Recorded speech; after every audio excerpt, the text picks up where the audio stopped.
আমরা যদি কেউ ফাইজলামি করে কাউকে কবুল বলি তাহলে কি বিয়ে হয়ে যাবে? স্কুল কলেজে ছেলেফেলেরা অনেক সময় দুষ্টামি করে এই কাজ করেন।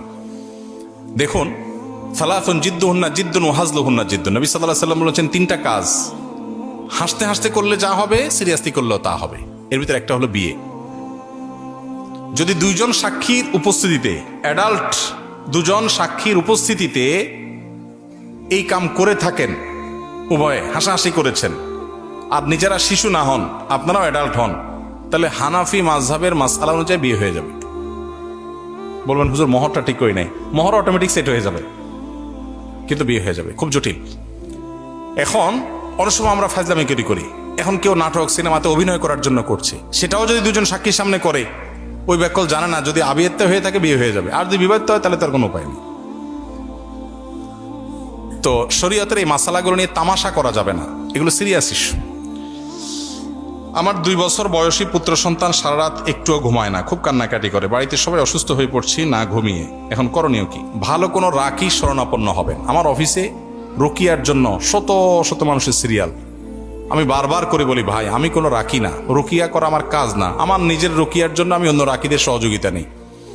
আপনি সোশ্যাল মিডিয়াতে রুকিয়া সাপোর্ট গ্রুপ সার্চ করলে অনেক লোক পাবেন যারা ভালো ভালো রুকিয়া করেন, কোরআন হাদিস থেকে রুকিয়া করেন, কোনো শিরকি কাজ ভুয়া কাজ করেন না। জাস্ট এইটুকু নিশ্চিত হয়ে যে কোনো রাকির শরণাপন্ন হবেন। একেবারে সবচেয়ে সহজ যেটা, অনেক বই আজকাল বের হয়েছে, সেলফ রুকিয়া, নিজে নিজে রুকিয়া করবেন কিভাবে। শুধু কোরআন কারিমে আয়াত পড়ে আয়াতে শিফা পড়ে আপনি চিকিৎসা গ্রহণ করতে পারেন। সায়েন্সের এই যুগে এখানে অনেক সায়েন্সের ছাত্র আছেন, আপনাদের কাছে মনে হতে পারে যে ভাই কোরআন আয়াত পড়বো আর ট্রিটমেন্ট হয়ে যাবে। হ্যাঁ, কোরআন আয়াত পড়বেন আর ট্রিটমেন্ট হবে। বলে তাহলে হসপিটালের দরকারটা কি? নবী করিম সাল্লাল্লাহু আলাইহি সাল্লাম মানুষ অসুখ হলে তাকে চিকিৎসা গ্রহণ করতে বলেছেন, নির্দেশ করেছেন যে তোমরা চিকিৎসা গ্রহণ করো। এট এ টাইম একজন মুসলমান তিনি আল্লাহর কাছে দোয়াও করবেন। এই রুকিয়াটা হলো পার্ট অফ দোয়া। আপনি দুইটাই সমান্তরালভাবে করবেন। এবং বিশেষ করে এই যে রোগীর কথা বললেন, বাচ্চা কাঁদে অস্বাভাবিক, এটার জন্য যদি আপনি মিরাকল দেখতে চান, আপনি সুন্নাহসম্মত রুকিয়াতে আপনি যান। আমি আপনাকে আল্লাহর উপর ভরসা করে বলতে পারি আপনি আল্লাহর কুদরত দেখতে পাবেন। আমার জীবনে বহুবার দেখার সুযোগ হয়েছে যে কোরআনে কারিম কিভাবে মিরাকলের মতো কাজ করে। এজন্য বাচ্চারা অস্বাভাবিক কান্নাকাটি করছে, অস্বাভাবিক কিছু করছে, মনে হচ্ছে যেটা মেডিকেল সায়েন্স রিলেটেড কিছু না, অস্বাভাবিক, তাহলে বুঝতে হবে যেটা রুকিয়া রিলেটেড ইস্যু। আপনি কোরআন তেলাওয়াত শুরু করে দেন। সূরা বাকারা হলো কমন রুকিয়া। নবী সাল্লাল্লাহু আলাইহি সাল্লাম বলেছেন সূরা বাকারা, এইটার তেলাওয়াত যদি আপনি কোনো ভাষায় করেন, তাহলে সে ভাষায় এই যে জাদু বা এই জাতীয় সমস্যা যদি থাকে, আল্লাহ তাআলা এটা থেকে মুক্ত করবেন এবং শয়তান ওখানে থাকতে পারেন। এই জন্য সূরা বাকারা তেলাওয়াত করবেন। তেলাওয়াত করতে পারেন না, অডিও চালাই দিবেন, এটা শুনবেন মনোযোগ দিয়ে। ইনশাআল্লাহ দেখবেন এই জাতীয় বিষয়গুলো ট্রিটমেন্ট হয়েছে। আর সবচেয়ে ভালো হয় ভালো কোনো রাকি শরণাপন্ন হবেন, ইনশাআল্লাহ ঠিক হবে।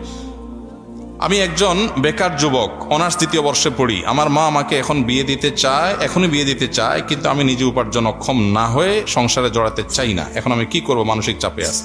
কি কপাল পড়া ছেলে, চিন্তা করেন। বউ ছেলে আমাদের কাছে কাগজ লেখা দেয়, বাপ মা বিয়ে করায় না, সে বিয়ে করতে চায়, আর এর মা বিয়ে করাতে চায়, সে পয়সা কামানা দেখি করবে না।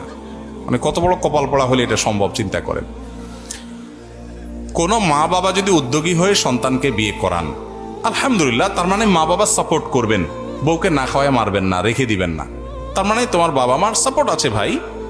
তাহলে এই সুযোগটা তো গ্রহণ করা উচিত, কি বলেন? একই সাথে কাজও করা উচিত।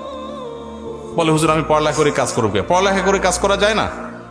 আমি যখন যশোর দোয়ারনা মাদ্রাসায় পড়ি, আমার ভাই সাক্ষী, তখন আমি যুব উন্নয়নে ইমামতি করে চাকরি করি, 600 টাকা মাসে বেতন। আমি ছিলাম হাটহাজারী মাদ্রাসায়।